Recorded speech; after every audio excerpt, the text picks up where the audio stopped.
Hello, everyone.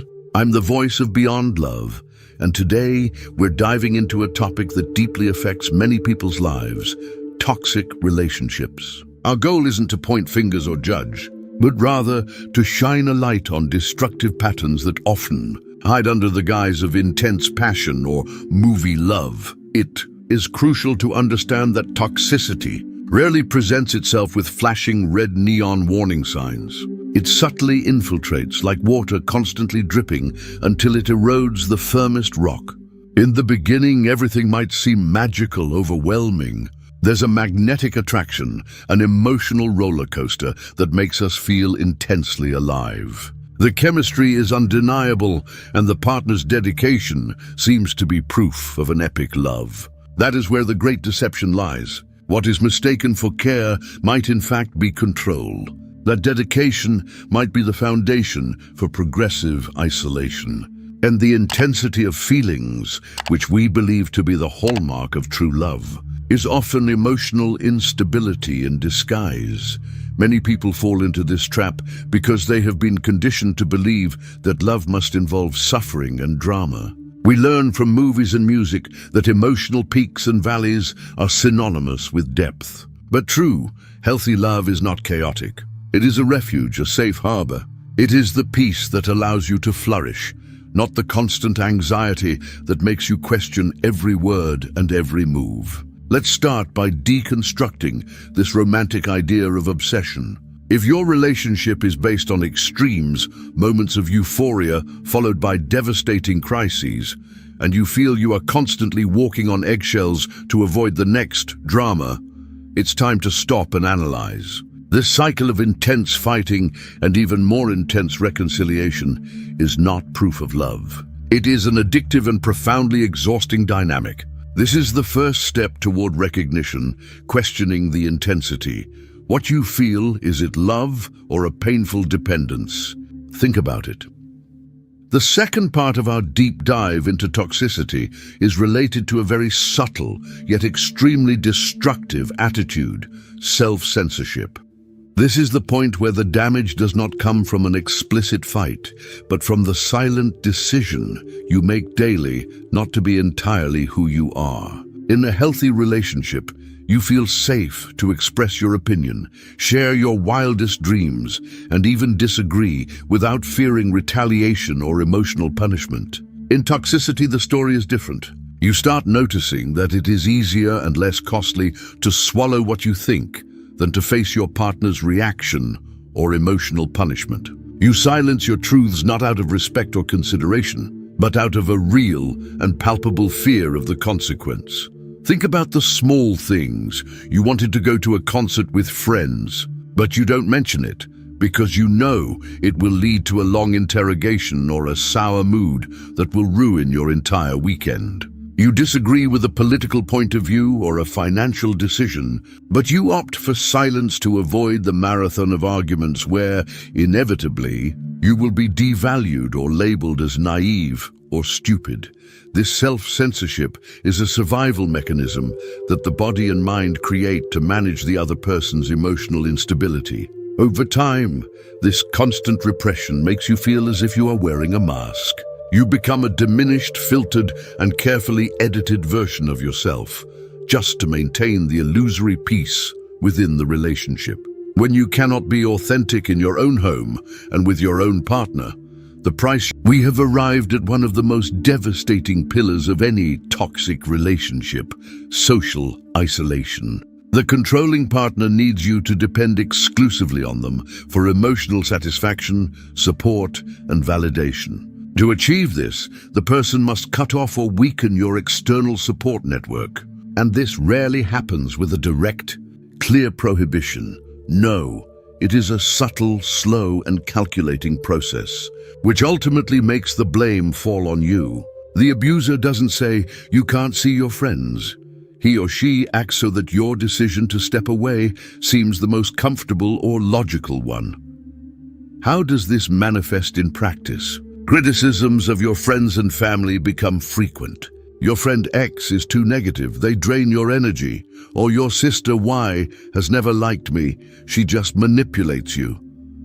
Over time, you start believing these distorted narratives. When you have an important social event, the partner might have an unexpected crisis, suddenly become ill, or start a dramatic fight just before you leave. The result is always the same. You cancel, feel guilty for having thought about going out, or you attend the event completely drained and emotionally unavailable. Slowly, your friends stop calling and your family stops insisting because they notice the stress this causes you.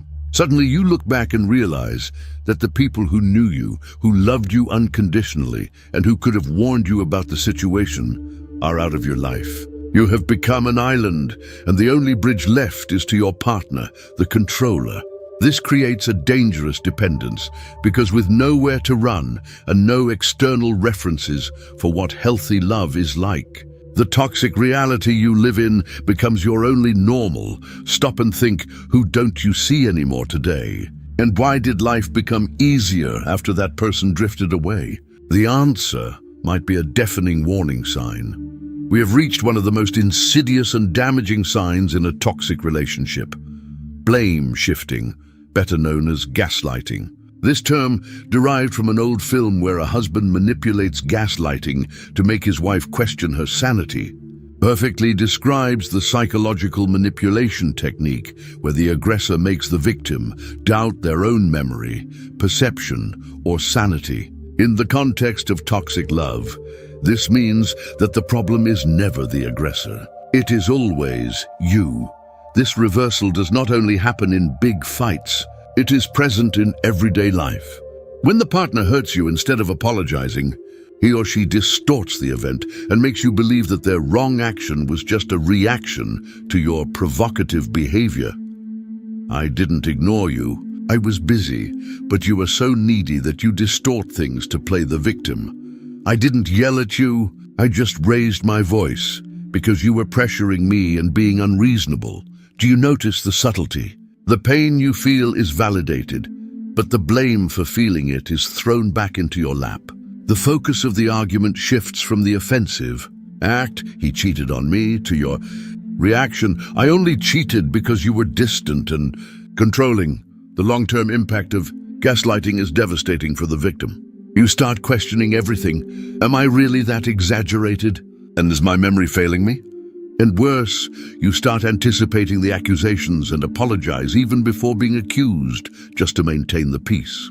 You become your own executioner, policing. A healthy relationship should be a source of energy, a place where you feel recharged and secure. However, in a toxic dynamic, the opposite occurs. Constant exhaustion, the feeling that you are being progressively drained. We're not talking about a bad day or a stressful phase. We are talking about a continuous pattern where your emotional energy is entirely consumed by the effort of maintaining peace, anticipating problems, and managing your partner's unstable emotions. This is a physical and mental warning sign that should not be ignored. Imagine your energy reserves are a fuel tank. In a normal relationship, you use a little for daily activities, and the tank is refilled with moments of joy, mutual support, and tranquility. In toxicity, you use the entire tank on three main activities. First, trying to fix the partner or the relationship. Second, managing their never-ending drama. And third, defending yourself against accusations and manipulations. The tank is never refilled because the toxic person has an insatiable need for attention and control. You start neglecting your own health, your hobbies, and even your work because there is simply no energy left over for anything beyond the relationship.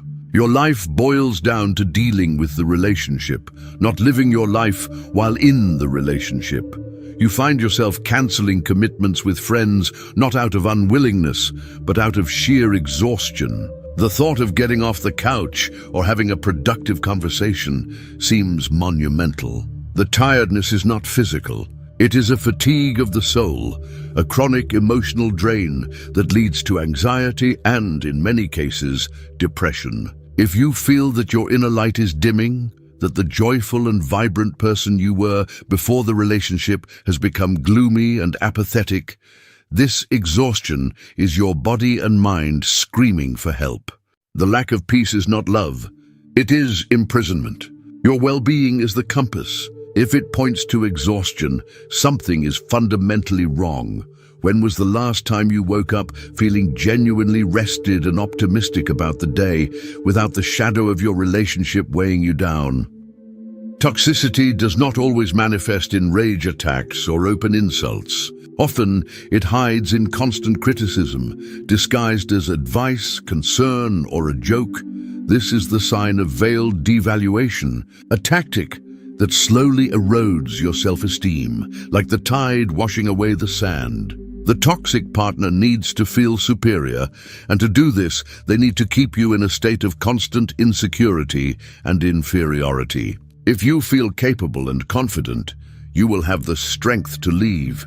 And that is exactly what the controlling person wants to prevent.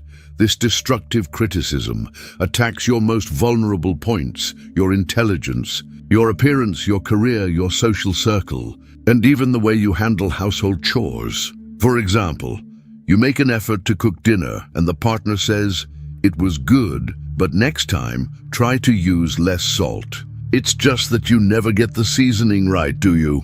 Or you dress up for a special occasion and hear, "Those clothes are nice, but they don't do much for you. I think you only look good in dark colors." The phrase is wrapped in a tone of helpfulness, but the content is always the same.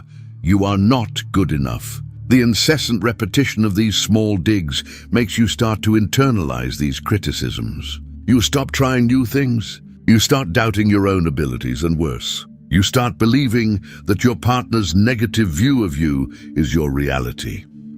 One of the pillars of any healthy relationship is reciprocity, a balance where the giving and receiving of support, affection, and effort are mutual. In a toxic dynamic, this pillar is non-existent. The relationship becomes a monologue, a one-way street where all needs, crises, and focal points revolve around a single person, the controlling partner. If you are in a toxic relationship without realizing it, it's very likely that you have been living a life for months or even years, where your own needs have been pushed to the bottom of the barrel. Consider a practical scenario. You had a terrible day at work, received sad news, or are ill. You seek comfort and support from your partner. What happens? Instead of receiving empathy, the situation is immediately diverted to him or her. Your problem is minimized. "That's nothing. Look what happened to me." Or worse, it is used as a springboard to start an argument about how your bad mood is affecting the partner. Their crises are treated as planetary emergencies, demanding all your attention and sacrifice, but yours are seen as inconveniences or unnecessary drama. Time is always dedicated to their activities and friends. Decisions are made based on what is best for him or her, and you are expected to simply adjust. The result of this absence of reciprocity is the feeling of being an emotional support rather than a partner. You exist to serve the needs of the other, but the other does not feel obliged to reciprocate. This generates a profound loneliness, even while being accompanied. You become a constant caretaker, an unpaid therapist, while your own wounds and vulnerabilities are ignored. Love is not a unilateral obligation. If your role in the relationship is solely that of a giver, and your partner's role is solely that of a receiver, the scale is broken. It is vital that you recognize that your needs, your feelings, and your dreams have equal value. Can you remember the last time the conversation was entirely focused on a problem of yours? With your partner offering genuine listening and support without diverting the attention to themselves. We have reached the end of our journey of recognition. Throughout these 7 parts, we explored the shadows that toxic relationships cast over our lives. From the initial deception of intense passion to the silent erosion of self-censorship, the suffocation of isolation, the mental confusion of blame shifting, the physical and mental weariness of exhaustion, the constant devaluation of veiled criticism, and the loneliness of the absence of reciprocity. If upon hearing these signs you felt a chill down your spine, if any of these descriptions resonated deeply and caused a knot in your stomach, Please, do not ignore that feeling. This discomfort is not a sign that you are being dramatic. It is your instinct, your inner wisdom, trying to alert you to a reality you may be avoiding facing. The first step to freedom is recognition. Admitting that you are in an environment that hurts and diminishes you is the bravest act you can perform. Often, the difficulty in leaving a toxic cycle is linked to the fear of being alone, the dependence that has been built in an unhealthy way, or the illusory hope that the partner will change. But remember, you cannot fix a person who does not recognize they are broken, and you are not responsible for the happiness or emotional stability of anyone other than yourself. Your sole responsibility is to your own well-being, your mental health, and your dignity. If you identified with this content, know that you are not alone. Millions of people live this same reality. Seek support. Talk to a trusted friend who won't judge you, speak with your family, or seek the help of a mental health professional. True love does not imprison you. It frees you. True love does not diminish you. It helps you grow. Your life deserves to be lived in peace, with respect and with joy. Allow yourself to take the first step to reclaim who you truly are.